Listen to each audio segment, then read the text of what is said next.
Hello everyone, it is a great evening today. It's a Sunday and we are very happy to be here. You are most welcome to the channel if it's your first time on the channel. Today I have an amazing guest on the channel, a young person who has done very amazing things, who has finished campus of late, not very far.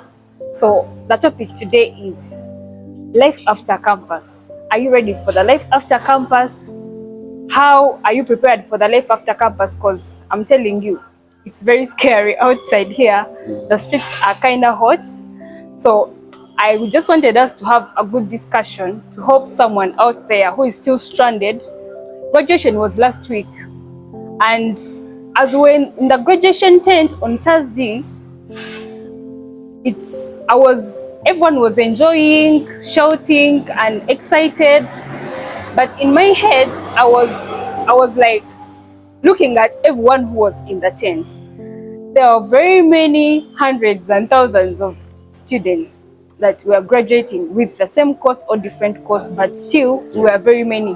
And what was going on in my head was, is Uganda capable of providing for us jobs like all of us here? There were 13,000 students who graduated from one university I'm telling you. in 1 year. And that the day I graduated was only for the business college. Now imagine people who graduated on Monday, plus people who graduated on Tuesday, plus people who graduated on Wednesday, plus people who graduated on Friday. So today's topic of discussion is, what is life after campus like, and how can you get ready to be able to maneuver through it? So without wasting any more time, I would like our guest this evening or today be able to have some opening remarks for us so that we get into the discussion this evening. Thank you. Well, thank you so much, Carol. Thank you so much, all viewers who are out there. And it's such a privilege to be on this channel. My first time to be on this channel. And when Carol reached out to me that I should at least say something about this life after campus.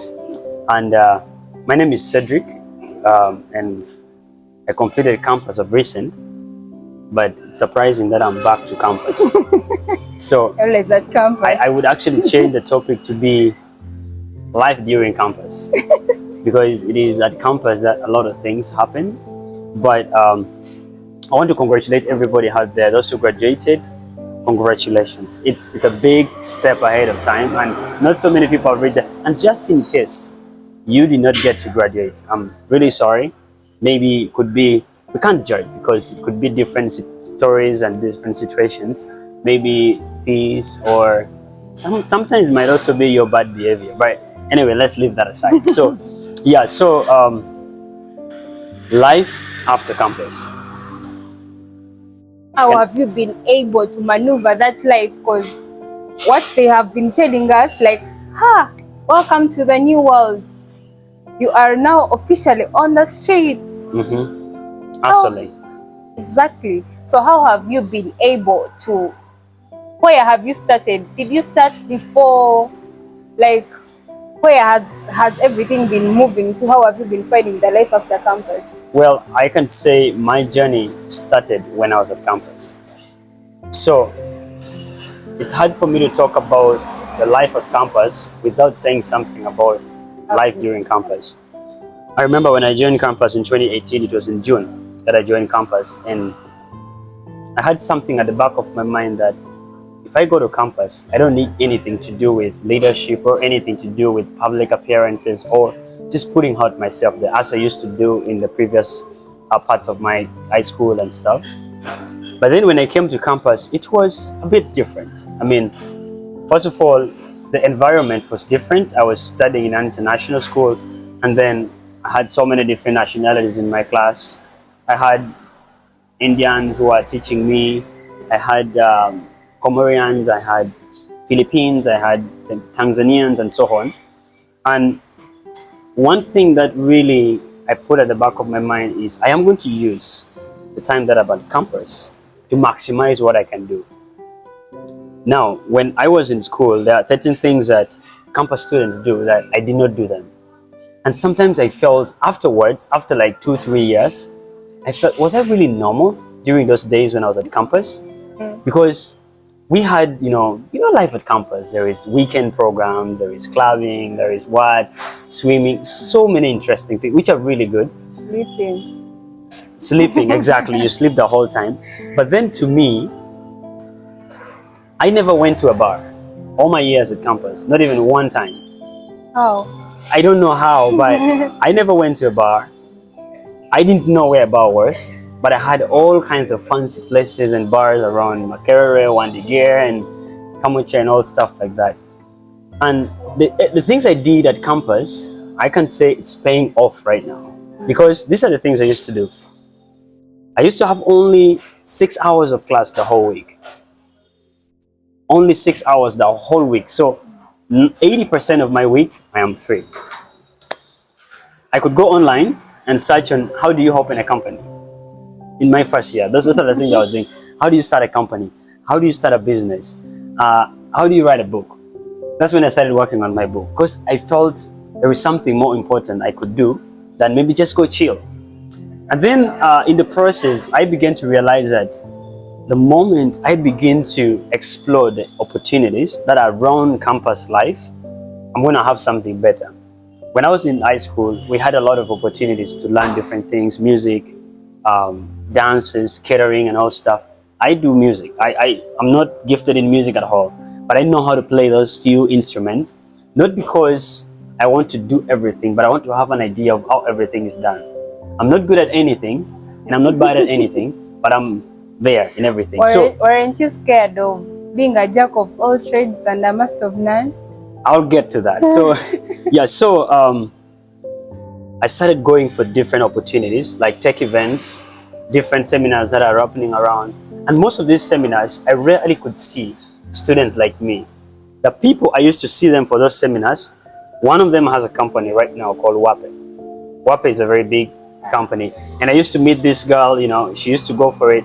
And right now, as I sit, I see her moving to places and traveling. Yesterday, I saw her picture. She was in Kenya. They were doing an event in Kenya. So I had to grasp all those opportunities. Now, when I was coming to the conclusion of my years at campus, I already had a foundation. I and my friends, we already had a company. We had CBOs. We had 2 companies. And in the midst of books, I was doing something. In the midst of books, I was writing a book. So when I got done, I think that was another beginning of life. Because so before you got done, if there is someone out there who is still at campus, they're in their second year, let me talk to them. They're in the third year, how should they be able to do what you did, but balancing up books, and because they have to graduate in the time they're supposed to graduate? Yeah. How can they use the opportunity? Because some of us, time has left us. We're already now after campus, but there are people who are still in campus and they maybe third year, second year. How can they use the time that is remaining at campus to see that it is productive for them? Well, let me talk to them. I'm pretty sure. I'm happy that some of our live audience, are also in campus. So the first thing you need to do is you have time. You have a lot of time. I can say campus is different from high school. High school, you sit in class from 8 to 5 p.m. You go for preps from, let's say, 7 p.m. to 10 p.m. You don't have a lot of time. So at campus, you have space. You have the time to do extraordinary things. One, network.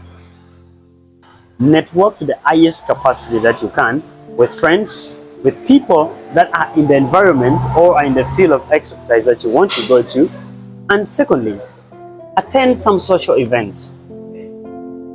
Don't just be still and just be the library. Exactly, yeah. Don't just be between the library and your room. Library and your room. Step out of campus. Go there and see if you're in business, find out where they're having business seminars. Go and attend some of the things. These are the things that will help you. You are studying a book knowledge that was, packaged for you to learn, but now you need to step out. Probably the knowledge you're getting to understand and learn is something that was written 10 years ago. But right now, technology is driving everything. Businesses are changing, the business scopes are changing because people are applying technology. And 10 years ago, technology was not that way. So if you don't go out and then listen to the current state of business and apply it together with the knowledge you have in class, it's just going to be hard. So the third thing that I want to say is have fun when you're at campus. Have fun. Guys, don't be like Cedric. Exactly. Don't be like me, who probably, I didn't go to any It was not bar or clubbing. anything. So have fun, but then know the right thing to be done. Know that you're supposed to have fun with this limit, and be a good manager for your own money. Manager. I was listening to someone this morning, and it says most churches are poor, not actually because they don't have money, but they don't have management skills. And the guy said that for him to be a pastor, he had to go learn business administration. And then that helps him to manage, to plan, to see how can the church grow together. Not going to theology where you have no idea of running, of management and everything. So manage your own resources, know how to, the little income you have, and be nice. Nice to everyone. Be nice to people, because I'll tell you because in the next few words. For me, I actually am a testimony of socializing. I've actually benefited a lot from socializing. I have met people that time that, because my first year I was a book library person. Then I was told that. Someone told me that. Yeah. Then after COVID, I was really into outside things. Just this one is a disclaimer. Don't follow my ways. If I'm to remember very well, I think I attended like 30 lectures in my second year and third year. Yeah. But here we are. But in that time, it's the most productive time I think I have ever experienced. I was able to get out of my comfort zone, do very many things, take part in different things. A lot of self-discovery happened. I was able to know what is my passion, what do I do best, how can I improve this, because I want this. Like, guys, socialize. If you can't get a place to socialize, there is an organization called Rotary. Start there. Or find something, any congregation of people, even if it's a Bible study, please go and be there. Exactly. There are people who are introverts, and then there are people who are extroverts. Now, introvert are people who are more to themselves. But being anti-introvert should not be a reason for you not to go out there to meet up with people, because there are introverts that are very powerful people. And then being an extrovert doesn't mean that you're supposed to be everywhere and everything, in anything, simply because you are an outgoing person. And most extroverts don't concentrate. They just look at, what fun can I have today? What important, where is everybody else, So find something social. Find a church, go fellowship together with people, find a group of people maybe in your same course of study. Just find some social life. You can't just do life alone. We do life together. But also, I don't think there is introvert or extrovert. You can change up the things if you want. Yeah, it's very, Because me, from where I started from people who knew me in school, if they see me today, they're always mind blown. I was that person who would sit on the first desk. I enter class, I sit on the first desk. Even looking behind class would be a problem for me. But I just woke up one day and I said, okay, how does introvertedness serve me? Does it fill my bag? Like, how am I benefiting from this whole thing? Yeah. And I just said, let me start with just hiring people. When I go to a gathering and people, like, conversation is not moving, at least my achievement that day will be that I said hi to everyone. Like 6 people. And that's okay. To get the vibe, right? So the next time I will have the confidence, ask them, hello, how are you? What do you do? And when you learn what they do, then the conversation keeps on connecting. I'm at school, how is school? Like, you see the chain keeps on moving. So introvertedness should not be an excuse, because you can change yourself to be an extroverted person, or you can just be in the middle there, where I think is the best part to be. Not very extroverted, not very introverted, but just in the middle there. Yeah, now coming to your second question is, what's next after school? What's next after school? When I finished school, I already knew what I want.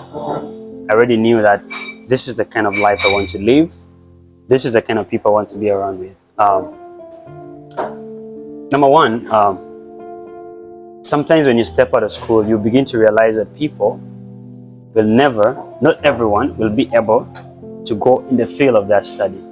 That is where you get to realize what someone is gifted or passionate about. There is someone who started with, he did BCM, went to medical school, now he's a DJ. Exactly. Now, after campus, someone gets to realize their passion. If you don't realize I got to know my passion when I was in P6. So when I was coming to school, I already knew exactly where I'm going.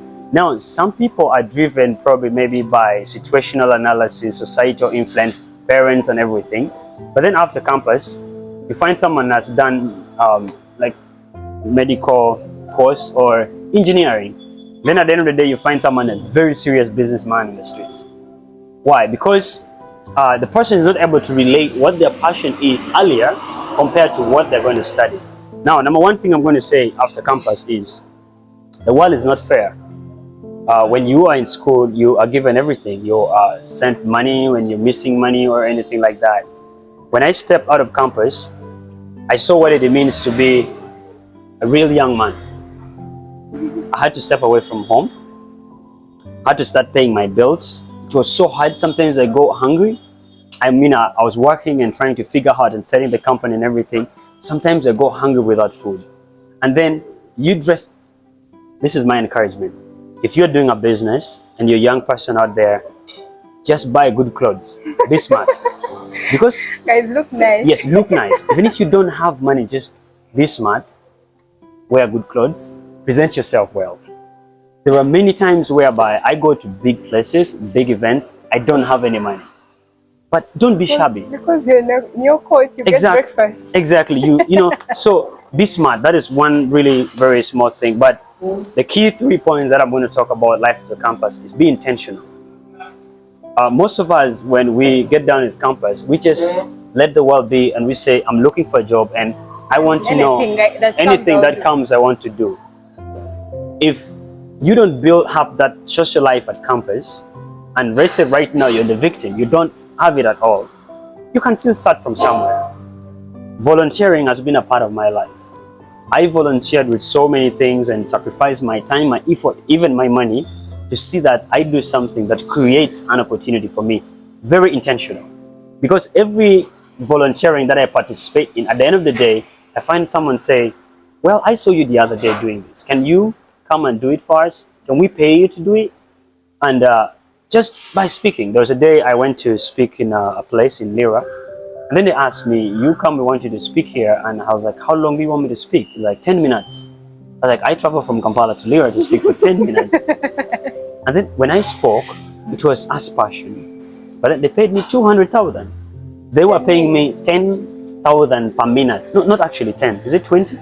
20,000 per minute. So that became something that I had never expected. Now, the second thing that I want to say is every opportunity that you get, I know you understand what I'm going to say. You need to seize the moment. You need to seize the moment, the opportunity. Once you hear of someone needs someone who can do something to help someone, be there. Be there. You are the people that the world needs. You're the people that I need. You're the people that she needs. So be very proactive when it comes to executing tasks and responsibility. If given a chance to do something, if let's say you're given a chance to hold the microphone and just talk to people, seize that moment. Like, do it. Right now, I'm here with you. I am seizing this moment. I don't know the last time I'll do this podcast together with you, but understand the fact that opportunities and moments multiply every moment you seize them. So once opportunities and moments multiply every moment you seize them. So when you seize them, they multiply. Exactly. Wow. So do that. And thirdly, be business minded. Be business minded because at the end of the day, you need to go back to home and eat food. You need to put something on your table. Be it you're doing a charity work. My godfather told me that even if you're working for an NGO, they have to pay you. I mean, even if you're working, let's say in church, sometimes they need to pay you, because You can't be shining out there, and everyone thinks you're okay, yet deep down inside, you're suffering, you're broken, you feel everything is empty. And we can never achieve all the things alone, Carol. You need people around you. You can never come out of campus, go back to the village. Someone told me, Cedric, don't go back to the village. And I say, why shouldn't I go back? Like, when you go back to the village, you don't rise. Yeah, you leave you go back to the comfort zone. Mommy will provide food, you Exactly. sleep well. But I don't want to discourage someone not to go back to their village. Or they should leave the village and come back. Maybe they can go to the village and transform or do something, In the village. Yeah, do something in the village. Like when I'm leaving Kampala, people think I'm going to the village, yet I'm going to another city, which is Liwa. So that is what I mean by a village. So people say, don't go back to the village. And according to my very key perception, in that I'm going to be very honest, if it's going to misguide someone, that's honesty. I'm saying this because I know it. If you set back and go back home in your village, in the village, we know that most things that happens in the village is farming. Farming is not a bad thing, but if you're at campus, the way you live your life at campus, most people are not so much adapted to farming. If you can commercialize farming, well and good. But if you see that your course of study is not applicable in the village, why need go settle in the village? Why? I did software engineering. What the hell am I going to do in the village with software engineering? So you need to see, according to your field of study, it is very okay to leave your hometown and go to another town and settle there. It is very fine for me to leave Kampala and go to Gulu and be there, because I feel if I stay in Gulu, that is where my market is. I was at Makerere speaking one day, and there was this young lady who came up with the juice idea, making juice and everything. And she had a really bright idea.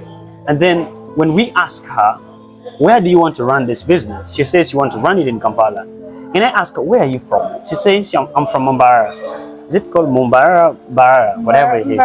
I'm from Bara. So I told her, how about you go, right now there's a lot of competition in Kampala for this. How about you go back to Bara with the same business idea and implement the same juice project there? You're going to make a lot of money. That's why people ask that, why is it that you guys have started your company in Lira, not in Kampala? We know that in Lira there is Kampala, there is so much competition. There are so many tech companies. Go to northern Uganda. They're not there. Now, if we are able to capitalize in that region, monopolize the market, and just diverse, you find that here comes the future. So, the last thing that I would say is,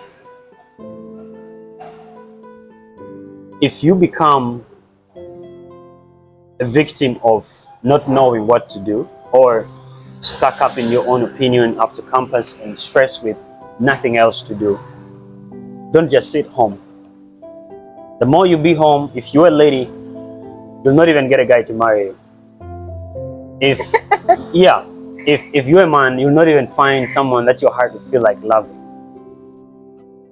Leaving that aside, you'll not even find business opportunities. So step out, go socialize, go find the right people, be in the right environment. I'm going to say the last statement is, the environment that you stay in after campus will determine a lot of distance that you will move. If you stay in an environment where there is loam soil, you'll germinate, leguminous crops will grow and become better and better. If you stay in an environment which facilitates perennial crops, that's where you plant coffee and so many things. But if you stay in an environment that facilitates your growth, you'll find that you're going to germinate, yield fruits, become better, become a bigger, better person, and then you find that your productivity rate, the social friends you have, is growing every day and night. And then touching to that, there's value. If you can't attach value to your private life, no one will even come to look for you in the village. No one will even value you. Make yourself a meaningful person. Make yourself a person that has something unique and important about. That is why I am here on this podcast, because you value my input. And the reason why you're listening to me is because you value my input. So find value, attach value to yourself, and managing your mind is always a primary key principle of increasing your value. Thank you so much. I'm even speechless up to this moment. But anyway, guys, those who are finishing, those who are still moving, you have heard the words from someone who has, I'm just stepping into the thing, but he has moved quite some months into whatever he's talking about. I hope you picked a point or two from there. The biggest takeaway was socialize. Step out of your comfort zone, leave that TV, and just get out there and walk on the streets. Guys. Get your hands to work, buddy.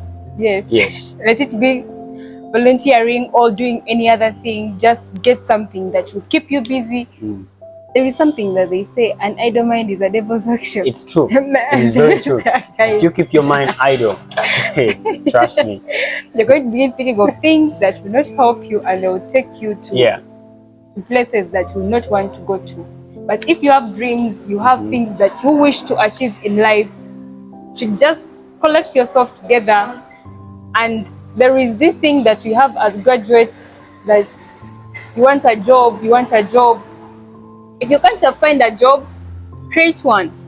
If you can't create one for yourself with the little that you have a smartphone, shouldn't be crying for something that maybe you have not failed to get a job, or you have failed to get a job because can I say something? I mean it. Because you have capital. You yourself, you are a product. There is something that you can give value back to. You can get capital by your phone is capital. You can get something that you can do with it. You can be able to transform someone's life and use the small that you have to do something. Do not go out there thinking that you're going to get jobs. First of all, if you stay home, there is a tweet that I saw on Twitter of late, like on that Thursday that you graduated. It was some TV newsreader for some renowned TV station here in Uganda, and that he said, those who have graduated, congratulations. And those who are targeting to get white-collar jobs, more prepared to buy stronger shoes. Like, I mean, guys, you're going to walk around. You're going to walk into people's offices. You get out, you get frustrated, you get pressured, because you have needs as a person. You have to pay maybe rent, you have to buy data, you have to eat. So I'm not saying that you shouldn't look for a job, but I'm saying don't be too desperate for a job. The last time I was desperate for a job, I fell into hands of scammers. And the lesson I learned from there, never be desperate, guys. For you never to be desperate for a job, because even on that job, they don't want someone who is desperate. They will take someone who will be even arrogant in a job interview, and they will take them and they will leave you who is there pleading for them. Please give me this job. So get something that you are doing as you are applying to get a job that is better. So that one will cut your level of desperation. Like, if the job doesn't work out, the good thing you already have something that is already moving. Who knows? That thing may grow bigger than even the job that you even wanted, and may be even more interesting and enjoyable to do as compared to the job that you wanted to go and do. So what were you saying? I was saying, when you talked about a phone, if you have a smartphone, maximize it. This young lady wrote a book. This is a very good book, which is a planner. It's called the Show Up Planner. And I was so surprised when she told me she did all this design on phone. Like, who does that? Like, how can you write a book on phone? So if she can write a book on phone, you have a laptop and all you do is watch Netflix the whole day, revise your thoughts, and just do something. And I've said lastly for a lot of times, I want to say this, then I close this out. The only time that people will get to listen to you more is when you are young. If you have a book like her, bring it up. Because when you reach 35 or 30, everyone will think you're their age mates. Even if someone is in 70s, they'll be like, that guy is just looking for money. But if you have something that you want to achieve or do like this, do it at the time that you're young. So many people are very interested at what young people are doing. That is me, what I'm doing right now. I'm doing everything I can do right now that I have the time, I have the energy, I have the right people to support me, I have the people to encourage me. I say this and say blessings to all of you. And the last thing that Cedric always tells me is that, you guys, yes, you're going to start that business, you're going to do whatever you're doing, you're going to write that book, but always share your journey. Like, show yourself out, show up and tell people that today I designed a cover of my book. Today I decided on the title of how I'm going to call your book. People want to follow up on your journey. Like, they don't want to see you waking up tomorrow and you have the product ready. Show them that today, like, take them on a journey with you. Show them that this is how far I've come. Actually, I love to show up, and on Instagram, my handle is the Show Up Queen. I feel like we lose like 90% of the opportunities because we fail to show up. We wait for that perfect opportunity. But I just woke up one day, said, okay, I'm going to begin showing up on Instagram. I'll show up on YouTube. I'll show up on my WhatsApp status. I do not care. There is one person that will get inspired. Yeah. There is someone who is listening, and there are people who are silently listening. They do not reply. They just see. And that's how you build up. Yes, and that's how you build up. People will see your journey. People will see how far you have come, and just show up and use the platforms. Because even if you don't have maybe a following, or you don't have people who are looking at things that you are doing, use these social media platforms to document your journey. I can't believe myself when, like 5 years down the road, when I go back and watch my first YouTube video, I'll be so proud of myself. So guys, thank you for watching today's video, and I hope you learned a thing or two from this amazing conversation. Please grab a copy of this book. Yes. If you're a young entrepreneur or your daily task and planning, just grab a copy. The Show Up Planner is to help you to be able to get organized in your business, to be able to have tasks on goals together. Because if I have a goal of making 10 million by the time the year ends, and I do not break it down to plan to see to how I will get it, it will reach December this year, and I will still thinking, still be thinking that I have a goal to make 10 million this year, but I do not know how the year ended, because I still have the goal, but I don't have the money. Yeah. So get organized in your things. I did this planner because, yes, they are digital planners, but these gadgets here are distractors. When you're just planning, WhatsApp pops up, you first go back there, then you scroll, you go to statuses, and any annoying messages comes on it. And then now you no longer update your planner. When you lose your phone, now you are disorganized, you go back to zero. But when I put off my phone, when my laptop is off, when I wake up in the morning at 6, and maybe you're a 6 person or 5 person or a 7 person, when I get my phone that I'm going to plan, I'm going to be tempted to first check who messaged me at 2 when I was sleeping. But if I say my phone only goes on maybe at 9, I get my book, my pen, I know today I'm going to do this.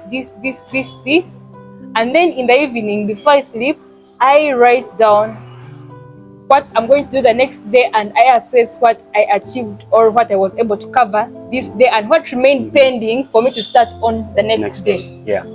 And that's how you'll be able to achieve those big goals. You don't wake up one day and you achieve the big goals. There are things that you do every single day to be able to, all those simple things you do on Monday, Tuesday, Wednesday, Thursday, they're the ones that complement and add up to the big goal that you want to achieve by the end of year, by the end of 2 years, by the end of 5 years. Wow. I hope you enjoyed the conversation. Please let us know in the comments what you think. And those that have not yet subscribed to the channel, please do subscribe to the channel. And see you guys in the next video. Blessings. Bye.